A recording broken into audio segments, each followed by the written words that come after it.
Hey everyone, welcome to Let's Talk Subjects That Inspire Careers. My name is Miss V, and I'm so excited to bring this incredible conversation. The aim of today's session is to help you support your children through making those GCSE choices. What you want to remember is that when we're thinking about choosing a GCSE, we want to remember that it's not just about degrees, subjects, and careers. It's really about a combination and looking at how to make those choices for a young student. It's important that we help guide them through those strategies, and I'm going to teach you how I do that when I'm working with students.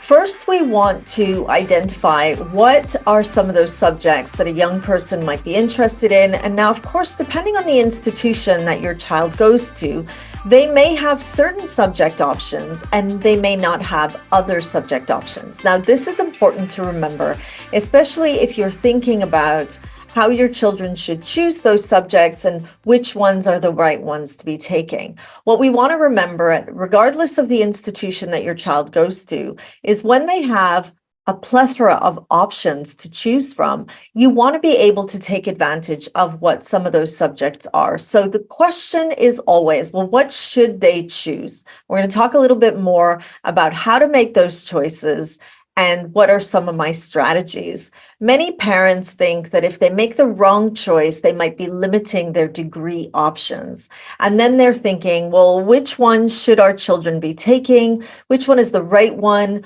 What if we take the wrong one? What if they make that wrong choice? Will that harm potential for them in the future? And then sometimes I even have parents and students asking me, well, Miss V, what if they choose the wrong subject? Does that mean that they're limited by the types of careers that they might have open to them? So how do you help children and students make that choice?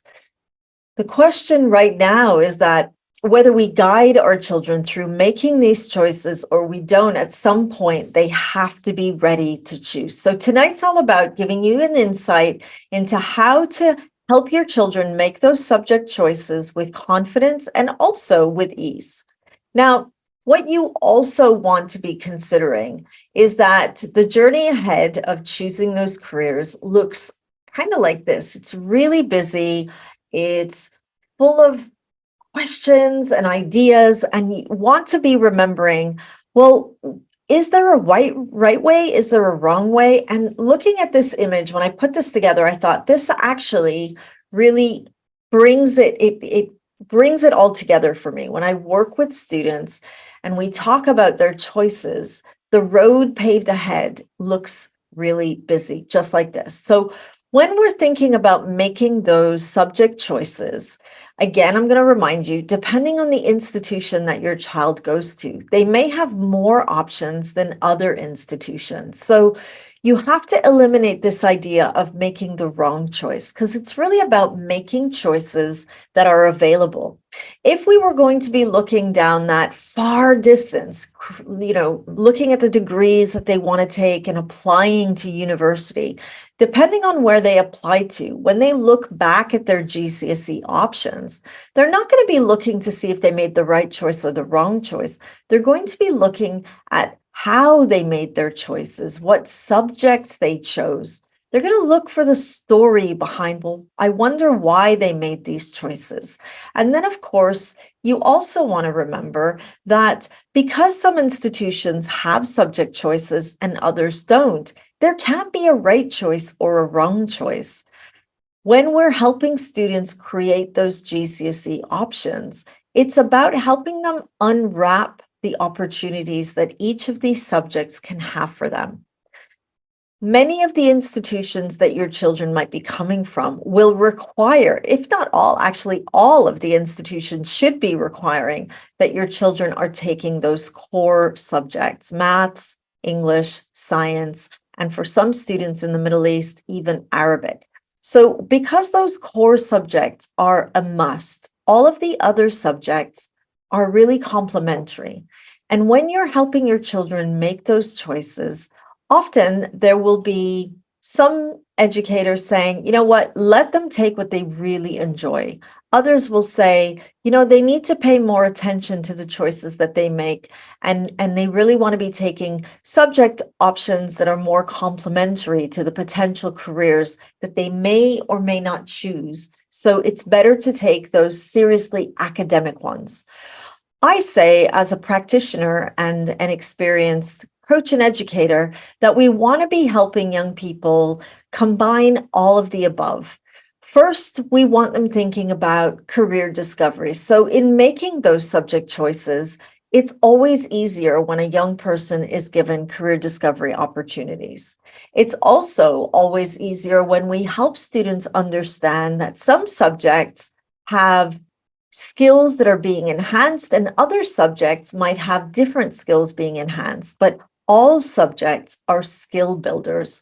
So remembering that a subject should not be looked at in isolation as just the subject that can get you into a degree. It's important that we help children understand what they're learning in those subjects and how that learning can be translated into the world of work. So it really is a journey. It's all about exploring, it's all about discovering, and it's really all about saying, yes, what else can I learn? Yes, what else can you do? Yes, what other skills can you engage in? Some students may be leading themselves down that post-secondary education in terms of higher education, getting a bachelor's degree. Other students might be leading themselves down a post-secondary education more in terms of vocational training. And still some other students might decide that they want to go straight into the world of work, and they might be preparing themselves for that path. So we cannot look at choosing those GCSEs in a linear fashion. We really have to be preparing students for all case scenarios. It's easy for me to be advising you about, think about skills, think about those post-secondary options. But the reality is, like, Maria, how are we going to do this? How do we help our children make those career choices? And for me, when I work with students, I break it down into 3 objectives. First objective is, let's look at the subject and let's really critically analyze the types of skills that you can gain from the subjects. Let's identify what those skills are. Once we've done that, let's look into the world of work and see, where do these skills fit in? Which occupations tend to really need some specific skills and which ones might need others? But more importantly, because we're helping young people with future careers, it's important to remind them that being at a GCSE level, they have several years ahead of them, even more if they're thinking about going into higher education. So it's important that we help them to identify those future skills that are in demand. We're going to talk about that in a minute. Step 2 in the objective criteria is to really discover what the options are. How do we help students discover their career options? Well, it's important that they begin to discover what careers exist, what lifestyle of a career might look like, help them to unwrap some of the career myths, help them to understand the skills in demand and how they translate into some occupations, and then really begin to help them look into the context of where they want to be working and which industries and skills might be more in demand. So step 2 is about discovering options. And when we're helping students discover those options, what we will begin to see more and more of is that skills are more in demand than job titles today. And I'll tell you more about that in a few minutes. Now, my third step is really researching what the next steps are. And what that means is, first, we discover the skills that are in demand in the future. Second, we discover the options in terms of occupations and lifestyle of careers and how careers can evolve, and the geography that we want to be beginning that career. What might be in demand in one part of the world might not be in demand in another. And then finally, researching the next step is looking fast forward. Well, if a student is interested in going down a specific occupation path, let's take a few steps ahead and look at, well, what would the entry requirements be for a degree into that career, if there are any? There are many, many occupations that don't require a specific degree, and still some occupations that will require an upskill, even if you did a higher education degree. So we have to research those next steps. Once that's clarified, then we then take a step back and say, well, after GCSEs, it's the obvious. We either go into those A levels if we stay in that British National Curriculum pathway, and if we go into the IB system or a different curriculum system, then maybe we look at more variety and broad range of subjects. So researching that next step and then coming a step backward again, further where we are right now, and looking at, well, if we took this GCSE, what other A-level doors would open up? So the reality is that when we're choosing GCSEs with students, it's not about what degrees they lead to, more than it's about, well, what A-level doors will these GCSEs open up for me? Depending on what institution your child goes to, sixth form may have certain restrictions in terms of entry requirements for those A levels. For some institutions, it might be a grade level. For other institutions, it might be the requirement that the student took the subject at a GCSE level. So how do you answer that question? You need to speak to the sixth form team and ask them questions about all of the potential A levels that your child may one day be interested in and what the entry requirements into those A levels are. So in that step 3, it's researching the next step. And for a student choosing a GCSE, the next step is not choosing higher education. It's also not choosing a career. It's more about choosing potential A levels. Now, consider the subjects that your child might be interested in, and then ask yourself, well, why could they be interested in this subject and why not? If you and your child are not aligned with the subjects that your child is interested in, then ask yourself if you're persuading them or dissuading them from taking certain subjects, and then probe a little bit deeper and find out, well, why? Is it because you believe that one subject is more important, or one subject might be more relevant to the world of work, or one subject will open up more doors? Or is your opinion based on fact, research, and discovery? Your child may be really interested in subjects, not because they're academic door openers, but because they are subjects that they're motivated to learn. And by being motivated to learn, your child will more likely achieve better grades at school and also be more motivated to attend. And we have to be honest, the GCSE journey is a really challenging 2-year program.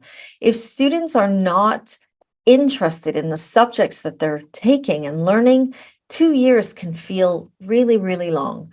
So consider the subject, and I promise you that every subject is a skill builder, and every subject has so many opportunities that can help your children build and discover their future career aspirations. But I'm going to remind you, it's not about choosing the right subject for university or choosing the right subject to take on a career in their future. It's about choosing subjects that they're interested in, that they can do well in, and that will open up more doors at your A level. Or should they leave the GCSE journey and decide not to take on A levels, but maybe go into a different curriculum, it's ensuring that those subjects continue to open up more opportunities.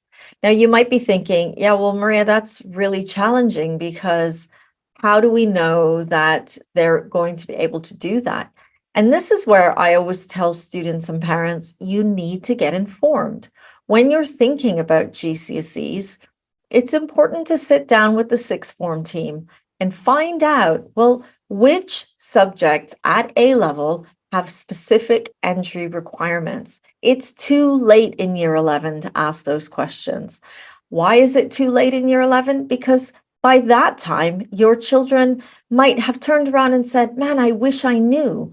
Maybe I would have chosen differently, or maybe I would have tried harder, or maybe I would have asked more questions to my teachers that I could have done differently and done better. So having well-informed students before they choose their GCSEs will offer them and provide them with the full picture. Now, on the one hand, sometimes it is good to kind of drip feed information to students because you don't want to overwhelm them. But on the other hand, it's really unfair that we wait till mid-year 11 to then turn around and tell a student, well, if you took this subject to GCSE, maybe we could have let you take it at A-level. Now, there aren't many subjects that will limit a student from taking an A-level, but again, this is very based on the institution and the requirements of the sixth form team. So if you're curious about those A-level subjects and doors that open and doors that close, speak to heads of subject departments at your GCSE information session when you have one at your institution, and of course, speak to the sixth form team and find out which subjects have entry requirements, whether it's a subject requirement or a grade requirement. And then I want you thinking about subjects and describing the skills that students are gaining if they take those subjects. How do we do that? I always say, let's look at what is being published in the world of work. Think about some of those subjects and the skills in demand that students will be gaining at taking these subjects. And what you'll notice is that all of the subjects, regardless of whether they're coursework heavy or test heavy, they're all helping students. All these subjects will help students gain skills. Analytical thinking and innovation is at the top of those 10 skills that were published in the Future of Jobs report by the World Economic Forum in 2020. And this is about problem solving, really looking at the equation or the writing or the piece of artwork or the piece of drama work, whatever it is, it's looking and analyzing data and thinking and creating solutions. It's also about active learning and gaining learning strategies. So students are doing this every day in every subject. They're actively learning, they're looking at how to learn, they're trying out new learning strategies. Teachers across institutions across the country are always teaching new strategies. They're always looking at complex problem solving, whether it's in a math subject, an English subject, a music lesson. Every subject has complex problem solving. Students are learning how to do these things. There's critical thinking and analysis, creativity and originality and initiative. Regardless of the subjects, what you want to be doing is showing your children where these skills are coming into play.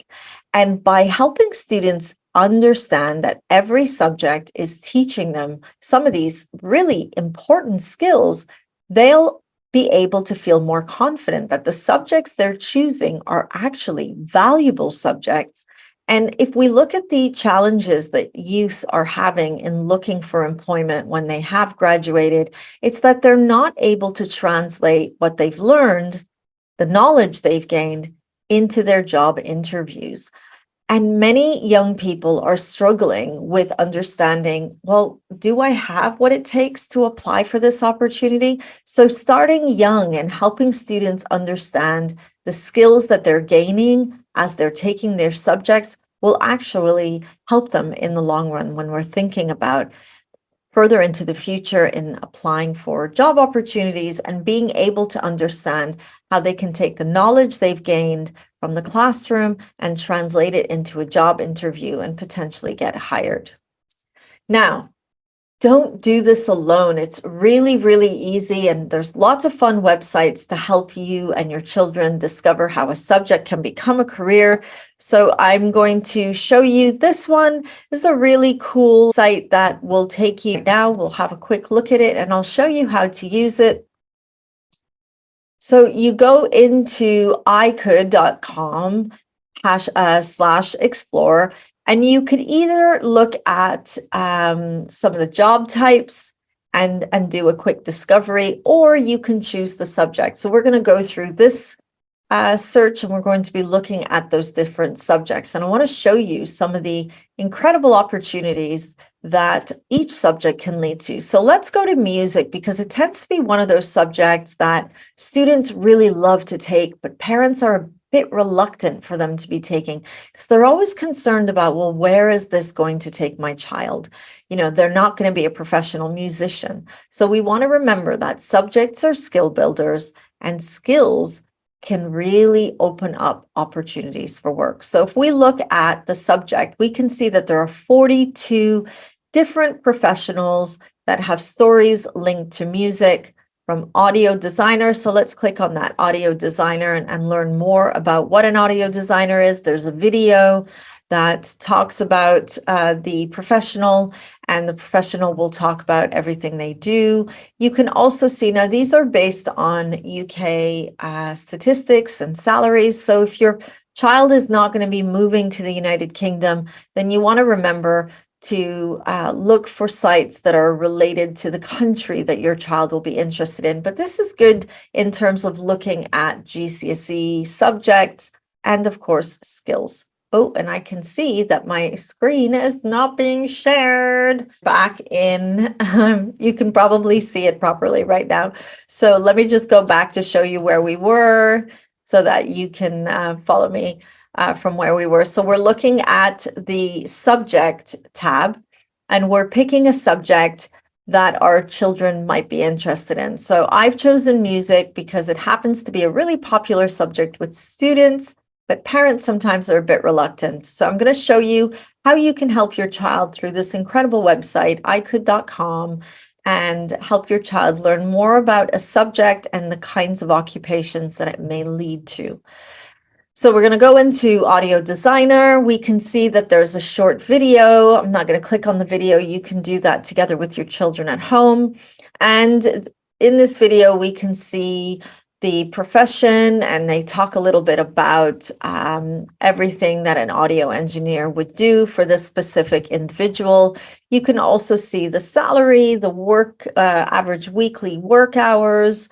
And then this is really interesting because it tells you if it's really gender heavy on one end or not on another. And this is important, and something definitely that we're going to be bringing to future lives and future conversations is gender stereotype in the workplace. But tonight we're not looking at that. We're looking at skills. So I want you to scroll down to this section that says skill importance. So remember that we're looking at skills and subjects. So this subject, this profession, which is the audio engineer, these are the important skills that are required. So there's definitely tech design, there's numbers work, there's lots of science, there's some maths, there's ordering, there's reasoning. So we can see that a student taking subjects, the linear version would be, there's number work, science, and maths. We definitely need to have that.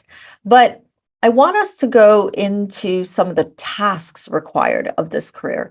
So we can see examining equipment and observing to determine the nature of defect. So that means really paying attention, analyzing data, problem solving, observing, using electronic testing equipment to diagnose faults and check voltages and resistance. So we want to make sure that the student maybe they'll take design technology, maybe they'll take music, maybe they'll take science, maybe they'll take technology or ICT, and they'll be able to practice some of these skills, dismantling equipment and repairing and replacing. A student can do this even by doing an ECA activity. So dismantling equipment, taking furniture apart, putting furniture back together, something breaks, replacing it, repairing it. So this occupation, it might be that the student can take a subject that will allow them to do some of these different skill types that might be really useful for them.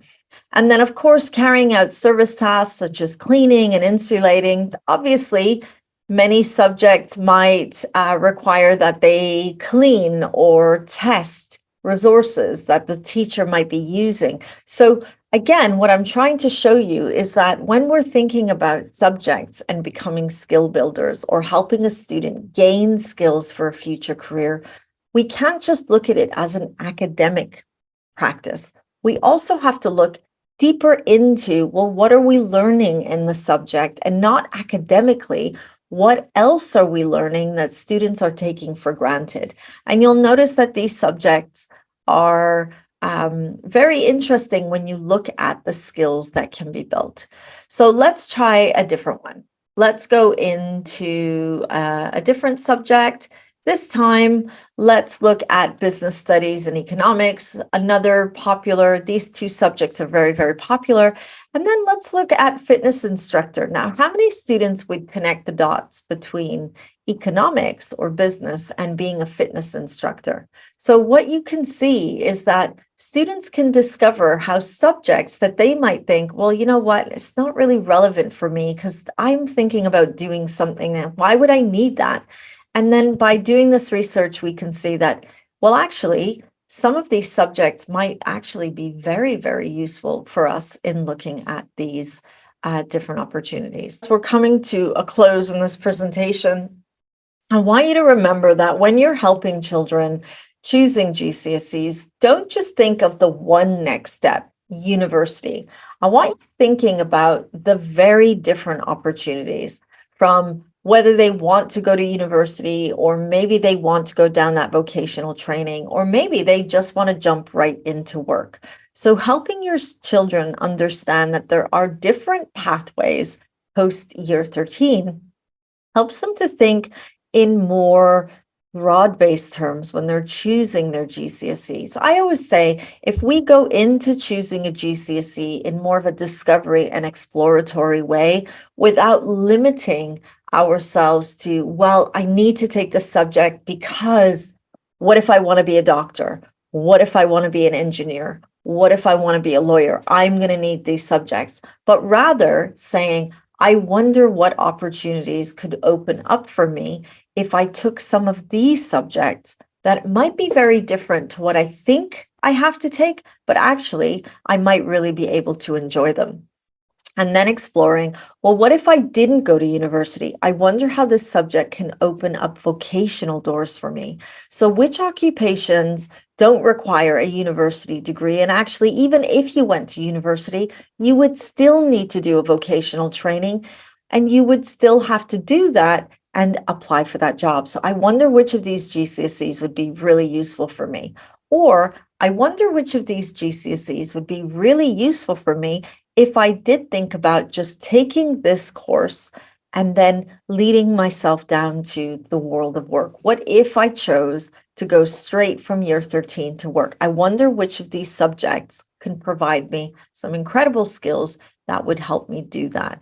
So remember, choosing a GCSE is not about making the one right choice because of one potential career. It's about thinking bigger picture. What opportunities open up for me? What skills are available for me? What vocations would this subject inspire me to think about?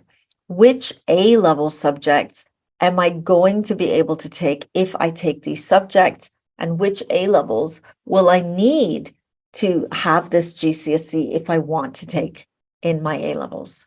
Now, careers and discovery is more about learning, and it's less about choosing the right subject. So you've heard me say it before, look at your GCSEs as a skill builder. Don't look at GCSEs as a linear path, because it's not a linear path. It's lots of learning, lots of discovering, lots of learning about different occupations and gaining skills that you might not have gained if you didn't take those subjects. If you are thinking about A-levels and you want to make those A-level choices in your future, or you're thinking about, well, which A-levels are really, really important for specific types of degrees, join us in November. We're going to be talking about A-levels when you don't have that career clarity. Look out for the calendar and join us. And as always, How do we help young people learn more about the world of work? We need to open up their minds, learning about more occupations. So make sure to click on the link on the website and make sure that you're watching as many of these career spotlight interviews as possible.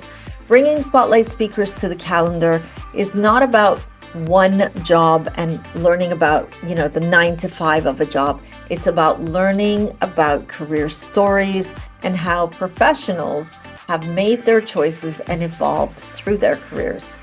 If you're looking to connect with me, you can always find me on any of these platforms, from my website to the YouTube channel, LinkedIn, Twitter, Instagram. You can phone me directly or WhatsApp, and of course, you can email me.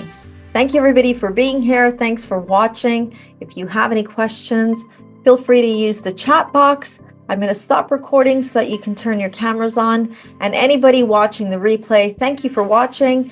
Feel free to send me a message if you have any questions, or drop in at our open drop-in session coming in November.